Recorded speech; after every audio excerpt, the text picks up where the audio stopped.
ಇವತ್ತಿನ ಟಾಪಿಕ್ನಲ್ಲಿ ಅಗ್ನಿಶಾಮಕದಲ್ಲಿ ಬಿಡುವ 1828 ಹುದ್ದೆಗಳ ಬಗ್ಗೆ ತಿಳಿದುಕೊಳ್ಳೋಣ. ಇನ್ನು ಆದಷ್ಟು ಬೇಗನೆ ಬಿಡಬಹುದು ಈ ಹುದ್ದೆಗಳು. ನೀವು ನೋಡ್ತಾ ಇದ್ದೀರಾ ಜ್ಞಾನ ಸಾಮ್ರಾಜ್ಯ ಕನ್ನಡ 360 ಯೂಟ್ಯೂಬ್ ಚಾನಲ್. ಇನ್ನೂ ಯಾರು ನಮ್ಮ ಚಾನಲ್ನ ಸಬ್ಸ್ಕ್ರೈಬ್ ಮಾಡಿಲ್ಲ, ಸಬ್ಸ್ಕ್ರೈಬ್ ಮಾಡಿ. ಬನ್ನಿ ಟಾಪಿಕ್ಗೆ ಹೋಗೋಣ. ಕರ್ನಾಟಕ ಅಗ್ನಿಶಾಮಕ ತುರ್ತು ಸೇವೆಗಳ ಇಲಾಖೆ ನೇಮಕಾತಿ 2026ರಲ್ಲಿ ಪ್ರಮುಖ ಮಾಹಿತಿ.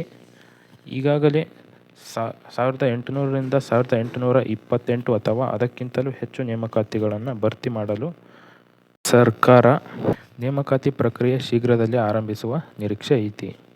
ಅಧಿಕೃತ ಸೂಚನೆ ಏನಂದ್ರೆ, ಪ್ರಕಟವಾದ ನಂತರ ಅರ್ಜಿ ದಿನಾಂಕಗಳು ಮತ್ತು ಹುದ್ದೆಗಳ ಸಂಪೂರ್ಣ ವಿವರಗಳನ್ನು ಬಿಡುಗಡೆ ಮಾಡಲಾಗ್ತದೆ. ಇನ್ನು ಖಾಲಿ ಇರುವ ಹುದ್ದೆಗಳನ್ನು ನೋಡೋದಾದ್ರೆ, ಅಗ್ನಿಶಾಮಕದಲ್ಲಿ ಸ್ಟೇಷನ್ ಆಫೀಸರ್ ಹುದ್ದೆಗಳು 1502 ಹುದ್ದೆಗಳನ್ನು ನೋಡ್ಬೋದು. ಹಾಗೆ ಅಗ್ನಿಶಾಮಕದಲ್ಲಿ ಚಾಲಕರ ಹುದ್ದೆ 294 ಹುದ್ದೆಗಳನ್ನು ನೋಡ್ಬೋದು. ಹಾಗೆ ಚಾಲಕ ತಂತ್ರಜ್ಞ ಹುದ್ದೆಗಳನ್ನು 32 ಹುದ್ದೆಗಳನ್ನು ನೋಡ್ಬೋದು. ಡೈವರ್ ಟೆಕ್ನಿಷಿಯನ್ ಹುದ್ದೆಗಳನ್ನು 32 ಬಿಡುವ ಸಾಧ್ಯತೆ ಐತಿ. ಇನ್ನು ಶೈಕ್ಷಣಿಕ ಅರ್ಹತೆ ಬಗ್ಗೆ ನೋಡೋದಾದ್ರೆ, ಅಗ್ನಿಶಾಮಕ ಹುದ್ದೆಗೆ ಅಧಿಕೃತ ಮಂಡಳಿ SSLC ಅಥವಾ ತತ್ಸಮಾನ ಪರೀಕ್ಷೆಯಲ್ಲಿ ಉತ್ತೀರ್ಣ ಆಗಿರಬೇಕು. ಚಾಲಕ ಹುದ್ದೆಗೆ ನೋಡ್ರಿ, ಅಗ್ನಿಶಾಮಕ ಚಾಲಕ ಹುದ್ದೆಗೆ SSLC ಪಾಸ್ ಆಗಿರಬೇಕು. ಹಾಗೆ ಹೆವಿ ಡ್ರೈವಿಂಗ್ ಲೈಸೆನ್ಸನ್ನು ಹೊಂದಿರಬೇಕು. ಚಾಲನಾ ತಂತ್ರಜ್ಞ ಹುದ್ದೆಗೆ SSLC ಜೊತೆಗೆ ಆಟೋಮೊಬೈಲ್ ವಿಭಾಗದ ITI ಪ್ರಮಾಣಪತ್ರ ಹೊಂದಿರಬೇಕು.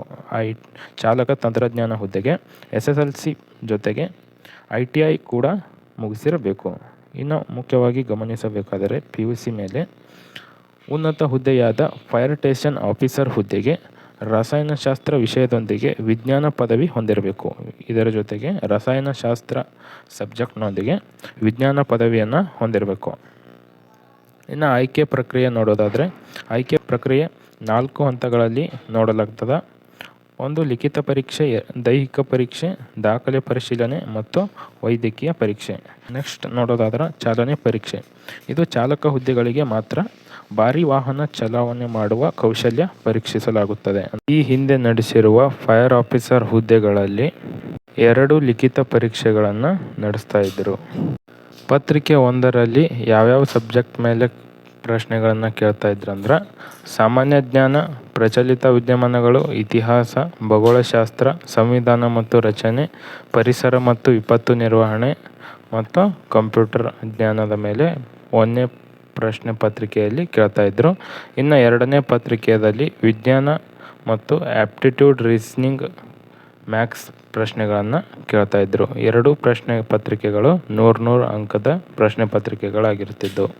ಅವರು ನೋಟಿಫಿಕೇಷನ್ ಅನ್ನು ಹೊರಡಿಸಿದ ಮೇಲೆ ಎಷ್ಟು ಪ್ರಶ್ನೆ ಪತ್ರಿಕೆಗಳ ಮೇಲೆ ಅವರು ಎಕ್ಸಾಮ್ ನಡೆಸುತ್ತಾರೆ ಅನ್ನೋದು ಕೂಡ ತಿಳಿಯುತ್ತದೆ. ಹಾಗೆ ವಯೋಮಿತಿ, ಮೀಸಲಾತಿ ಹಾಗೂ ಪೋಸ್ಟ್ಗಳ ಬಗ್ಗೆ ಸಂಪೂರ್ಣವಾಗಿ ತಿಳಿಯುತ್ತದೆ.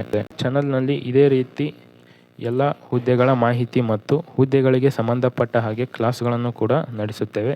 ಇನ್ನೂವರೆಗೂ ಯಾರು ನಮ್ಮ ಚಾನಲನ್ನು ಸಬ್ಸ್ಕ್ರೈಬ್ ಮಾಡಿಲ್ಲ, ಸಬ್ಸ್ಕ್ರೈಬ್ ಮಾಡಿ. ಹಾಗೆ ನಿಮ್ಮ ಫ್ರೆಂಡ್ಸಿಗೂ ನಮ್ಮ ವಿಡಿಯೋಗಳನ್ನು ಶೇರ್ ಮಾಡಿ.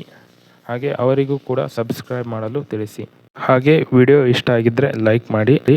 ನಿಮ್ಮ ಒಂದು ಸಬ್ಸ್ಕ್ರೈಬ್ ಮತ್ತು ಶೇರ್ನಿಂದ ಎಕ್ಸಾಮ್ ರಿಲೇಟೆಡ್ ವಿಡಿಯೋಗಳನ್ನು ಹಾಗೂ ಕ್ಲಾಸ್ಗಳನ್ನು ಮಾಡಲು ನಮಗೂ ಪ್ರೋತ್ಸಾಹ ನೀಡಿದಂತೆ ಆಗುತ್ತದೆ ಅಂತ ಹೇಳ್ತಾ, ನಿಮ್ಮ ಸಪೋರ್ಟು ಕೂಡ ನಮಗೆ ತುಂಬ ಮುಖ್ಯವಾಗಿರ್ತದೆ.